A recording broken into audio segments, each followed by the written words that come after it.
بسم اللہ الرحمن الرحیم۔ السلام علیکم۔ Welcome to my YouTube channel. میرے چینل پس پردہ میں آپ کو خوش آمدید۔ حاضر خدمت ہوں ایک نئی کہانی کے ساتھ۔ انور اپنے دفتر سے بڑی عجلت میں نکلا۔ اسے گھر سے فون آیا تھا کہ اس کی بیوی زینت کی طبیعت خراب ہو گئی ہے اور وہ ہسپتال میں ہے۔ دراصل اس کی بیوی امید سے تھی اور اسے ہسپتال لے جایا گیا تھا۔ وہ بھی دفتر سے نکل کر سیدھا ہسپتال جا رہا تھا۔ اس کی خواہش تھی کہ اس کے یہاں لڑکے کی پیدائش ہو تاکہ وہ اس کا بازو بن سکے۔ وہ راستے بھر زینت کی خیریت اور نرینہ اولاد کی دعائیں کرتا ہوا جا رہا تھا۔ ہسپتال آ چکا تھا۔ وہ فوراً ہسپتال کے اندر داخل ہوا۔ وہاں جا کر اسے معلوم چلا کہ اس کی بیوی کو آپریشن تھیٹر لے جایا گیا ہے۔ وہ بے چینی کے عالم میں آپریشن تھیٹر کے باہر آپریشن ہونے کا انتظار کرنے لگا۔ آدھے گھنٹے بعد ڈاکٹر شمائلہ نے اسے طلب کیا۔ وہ فوراً ان کے پاس پہنچا۔ ڈاکٹر شمائلہ بولی، آپ زینت کے شوہر ہیں؟ جی ڈاکٹر صاحبہ، میں ان کا شوہر ہوں۔ دیکھیں انور صاحب، آپ کی بیوی بالکل ٹھیک ہے۔ بس آپ کو یہ بتانا ہے کہ آپ کی بیوی سے جو بچہ پیدا ہوا ہے وہ لڑکی ہے اور نہ ہی لڑکا۔ یہ سن کر اس کے پاؤں تلے سے زمین نکل گئی۔ کیا ڈاکٹر صاحبہ، آپ کیا کہنا چاہتی ہیں؟ اس کی آواز کہیں دور سے سنائی دے رہی تھی۔ وہ بولی، صاف لفظوں میں یہ ہے کہ آپ کے یہاں خواجہ سرا، جسے عام زبان میں ہیجڑا کہا جاتا ہے، اس کی پیدائش ہوئی ہے۔ دیکھیں، یہ سب اللہ کی طرف سے ہوتا ہے، اس میں کسی کا کوئی عمل دخل نہیں ہوتا۔ آپ ہمت سے کام لیں، تھوڑی دیر بعد ہم مریض کو وارڈ میں شفٹ کر دیں گے، پھر آپ اپنے مریض سے مل سکتے ہیں۔ یہ کہہ کر وہ جا چکی تھی، جبکہ انور فضاؤں میں بس گھورتا ہی رہ گیا۔ زینت ہسپتال سے گھر آ چکی تھی، پر ان دونوں کے چہرے خوشی سے آری تھے۔ انہیں تو یہ سوچ کھائے جا رہی تھی کہ محلے رشتہ داروں کا سامنا کیسے کیا جائے۔ آخر وہ یہ بات کب تک چھپاتے؟ ایک دن تو سب کو اس کا علم ہو ہی جانا تھا، جو آخر ہو ہی گیا۔ دبے دبے لفظوں میں دونوں میاں بیوی کو کافی سننے کو ملتی، جنہیں سن کر وہ صرف صبر کا گھونٹ پی کر رہ جاتے۔ لوگ یہ کیوں بھول جاتے ہیں کہ یہ بھی اللہ کی پیدا کی ہوئی مخلوق ہے۔ اس کی قدرت کی نشانیوں میں سے ایک نشانی ہے، اس کا نام انہوں نے نسیم رکھا تھا۔ نسیم ایسا نام ہے جو لڑکے کا بھی رکھا جاتا ہے اور لڑکیوں کا بھی۔ وقت یوں ہی گزرتا رہا۔ 2 سال بعد زینت نے انور کو ایک بار پھر خوشخبری سنائی، پر اس بار انور کو اتنی خوشی نہ ہوئی تھی جو پہلے ہوئی تھی۔ وہ ایک اندیکھے خوف میں مبتلا تھا کہ کہیں دوبارہ تقدیر اس سے کوئی مذاق نہ کر دے۔ اس نے اپنے رب کے حضور خوب دعائیں مانگی۔ آخر اس کی دعائیں رنگ لائیں اور اس کے یہاں ایک لڑکے نے جنم لیا۔ اس کے قدم جیسے زمین پر ٹک ہی نہیں رہے تھے۔ اس نے خوب مٹھائیاں بانٹی۔ انہوں نے اس کا نام جلال رکھا، اور اب کی ساری محبتیں صرف جلال کے لیے تھیں۔ نسیم کا وجود جیسے ان لوگوں کے لیے بے معنی ہو چکا تھا۔ نسیم 14 سال کی ہو گئی تھی۔ اسے پڑھنے کا بہت شوق تھا۔ وہ جلال کو اسکول جاتا دیکھتی تو اس کا بھی دل کرتا کہ وہ اسکول جائے، پر اسکول تو درکنار، اسے تو گھر سے باہر جانے کی بھی اجازت نہ تھی۔ وہ گھر میں ایک طرح سے قید ہو کر رہ گئی تھی۔ اسے گھر میں قید ہونا تو منظور تھا، پر اسے تو ہر دم دھتکارا ہی جاتا تھا، اسے نظر انداز ہی کیا جاتا تھا۔ باپ تو باپ، اس کی ماں بھی نہ جانے کیسی تھی، وہ بھی اسے نظر انداز ہی کرتی تھی۔ ان سب باتوں کو دیکھتے ہوئے آخر اس نے فیصلہ کیا گھر چھوڑنے کا۔ یہ ایک بہت مشکل فیصلہ تھا، پر اس نے کر لیا۔ اس نے یہ بات اپنے والدین کو بتائی۔ وہ سوچ رہی تھی کہ شاید اسے روکا جائے گا، پر ایسا نہیں ہوا۔ اس کے باپ کے الفاظ اس کے کانوں میں ایک بم کی طرح پھٹے۔ جب اس نے کہا کہ میں گھر چھوڑ کر جانا چاہتی ہوں، تو انور بولا دفع ہو جاؤ۔ اس نے اپنی ماں کی طرف دیکھا تو اس کی ماں نے اپنا چہرہ دوسری طرف کر لیا۔ اسے اپنی ماں سے یہ امید نہ تھی۔ 2 آنسو اس کی آنکھوں سے گر کر اس کے گال پر تر کر گئے اور پھر وہ بوجھل قدموں سے اپنے گھر سے باہر آ گئی۔ اب اس کا گھر یہ زمین اور چھت آسمان تھے۔ وہ چلے جا رہی تھی ایک نامعلوم منزل کی تلاش میں۔ وہ چلتے چلتے نہ جانے کہاں پہنچ گئی تھی، اسے خود بھی معلوم نہیں تھا۔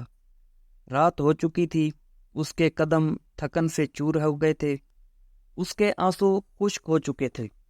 آخر ایک جگہ وہ تھک کر بیٹھ گئی۔ کچھ دیر وہ یوں ہی چاند کو دیکھتی رہی جو شاید اس کی بے بسی پر مسکرا رہا ہو۔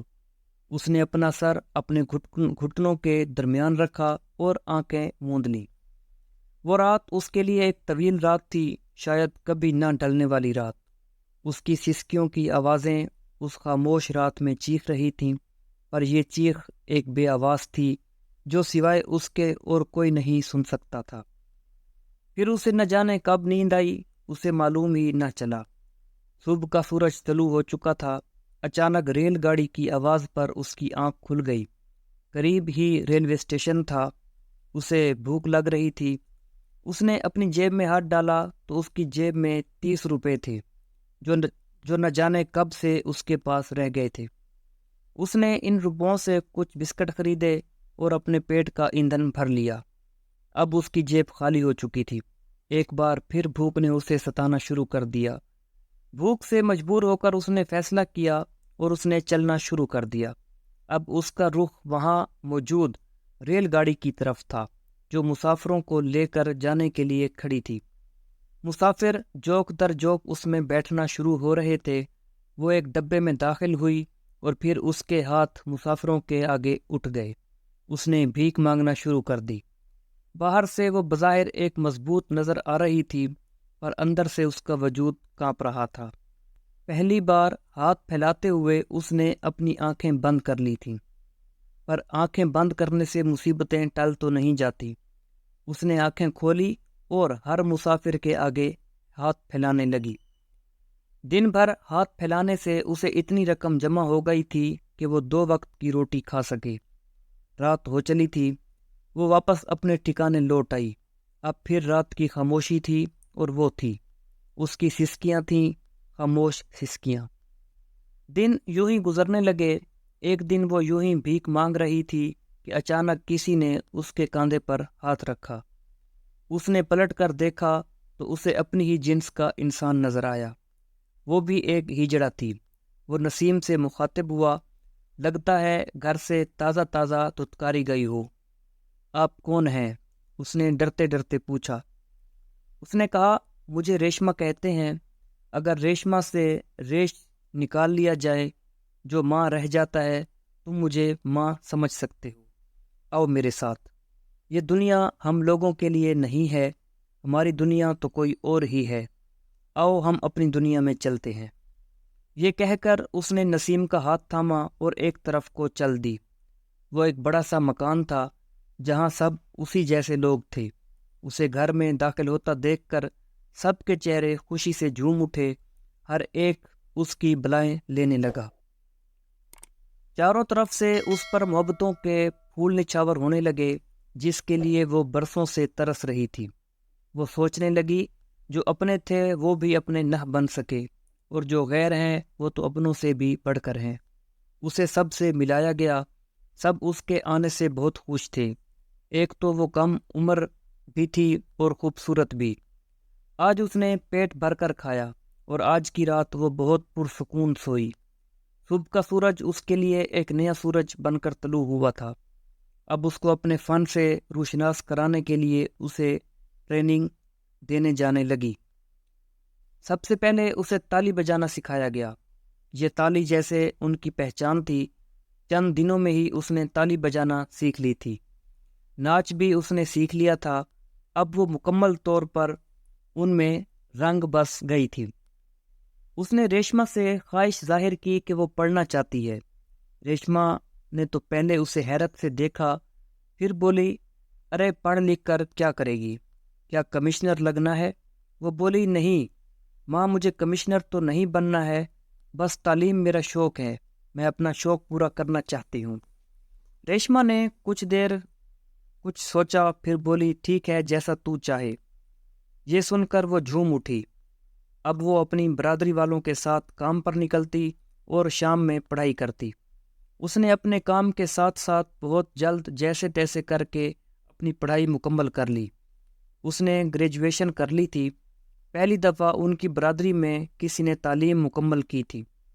اس کی تعلیم دیکھتے ہوئے ریشما نے کسی سے کہہ کر اسے سرکاری نوکری کا کہہ دیا۔ اسے یقین تو نہیں تھا کہ اسے نوکری مل جائے گی، پر خوش قسمتی سے اسے نوکری مل ہی گئی۔ اسے ایک فلاحی ادارے میں نوکری ملی تھی۔ وہ دل جمعی سے اپنے کام میں جت گئی۔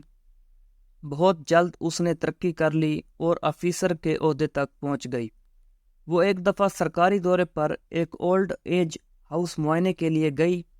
وہاں وہ بوڑھے والدین تھے جنہوں نے جن بچوں کو بڑے ناز و انداز میں پال کر کسی قابل کیا تھا، وہی ان کو یہاں چھوڑ کر انہیں بھول گئے تھے۔